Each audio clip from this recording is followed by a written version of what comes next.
வணக்கம் அன்பு சொந்தங்களே. இந்த பதிவு இருக்குன்னா ஆட்டோக்காரங்களுக்கு தான். இப்போ ஆட்டோ பார்த்தீங்கன்னா டவுனு மட்டும் இல்லாமல் கிராம பகுதியில் ஒரு குக்கிராமத்துக்கும் 10 ஆட்டோ 20 ஆட்டோ இருக்குது. அது ஒரு மகிழ்ச்சி தரக்கூடிய நிகழ்வு தான். ஏன்னா ஒரு காலத்தில் ஆட்டோ ஓட்டுறதெல்லாம் ஒரு கேவலமாக நினைப்பாங்க. இப்போ இது ஒரு மாடலாக போயிட்டு இருந்தோம் ஆட்டோ ஓட்டுறது. நிறைய பேர் ஸ்கூட்டி பைக் ஓட்டிகிட்டு இருந்தவங்கலாம் இப்போ வந்து ஆட்டோ ஓட்டுறாங்க. எப்படி ஓட்டுறாங்கன்னா, ஒரு ரோட்டில் போகும்போது சைடில் பைக் 2 3 பைக் போயிட்டுருக்கு, எதிர்த்தாப்புலேயே வண்டி வருது. ஆனால் அந்த புதுசாக ஆட்டோ ஓட்டுறவங்க என்ன பண்ணுறாங்க, அவங்க பைக்கு ஓட்டுற நினைப்பிலே பெரிய ஆட்டோவை ஓட்டிகிட்டு போயிட்டுருக்காங்க. அவங்க எப்படி பைக் ஓட்டினாங்களோ அதே ஃபீல்டில் தான் போயிட்டுருக்காங்க.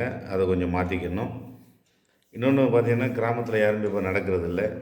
பெண்கள் இப்படி தலை சீவிட்டு இருக்கும்போது, அந்த ஆட்டோக்கார நம்பர் எடு, போனடி உடனே வர சொல்லு, நான் கேட்டுகிட்டு நிற்கிறேன்னு அப்படின்னு சொல்லி எல்லாருமே நல்ல 1 கிலோமீட்டர் 1/2 கிலோமீட்டர் நடந்து போனவங்கெல்லாம் ஆட்டோ எடுத்து தான் போகிறாங்க. அதிகம் பார்த்திங்கன்னா ரேஷன் கடைக்கு போகிறாங்க. ரேஷன் கடையில் அரிசி பருப்பு எண்ணெய் எல்லாமே 80 ரூபா தான். அதை ஏற்றிட்டு போகிறதுக்கு 150 ரூபா கொடுத்து போக வேண்டியா இருக்குது. பக்கமாக இருந்தாலும் முன்னெல்லாம் தலையில் சுமந்து போவாங்க, கையில் கொண்டு வருவாங்க. அது டோட்டலாகவே ஒரு மாடலாக மாறி போயிட்டு ஆட்டோ எடுக்கிறது. குறையா சொல்லலை, மாறி போச்சு சொல்கிறேன். எல்லாமே மாறி போச்சு சொல்கிறேன். அதனால் புதுசாக ஆட்டோ வாங்கி ஓட்டுறவங்க கவனமாக ஓட்டுங்க. நீங்கள் வந்து ஆட்டோ ஓட்டுறீங்க, பைக் ஓட்டலை.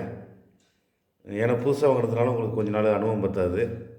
இன்றைக்கி நான் நேரடியாக ஒரு இதை பாதிக்கப்பட்டு பார்த்தேன். அதனால தான் இந்த பதிவை போடுறேன். 2 பைக்கு போயிட்டுருக்கு. எதிர்த்தாப்புல நான் வந்துக்கிட்டு இருக்கேன். அந்த ஆட்டோக்காரர் என்ன பண்ணணும், இங்கிட்டு பைக்கு போயிட்டுருக்கு, இங்கே பைக் வந்துக்கிட்டு இருக்குது, ஸ்லோவாகி தான் நார்மலாக வரணும். அவர் பைக் ஓட்டுற மாதிரியே இந்த பைக்கை இந்த சைடு வாங்கி நான் இந்த பக்கம் வந்திருக்கேன், சல்லுன்னு போயிட்டுருக்காரு. ஓரளவு ஒதுங்கியாச்சு, ஒதுங்கலைன்னா பெரிய ஆபத்தாக ஏற்பட்டிருக்கும். அதனால் கவனமாக ஓட்டுங்கள், சந்தோஷமாக இருங்கள். நன்றி, வணக்கம்.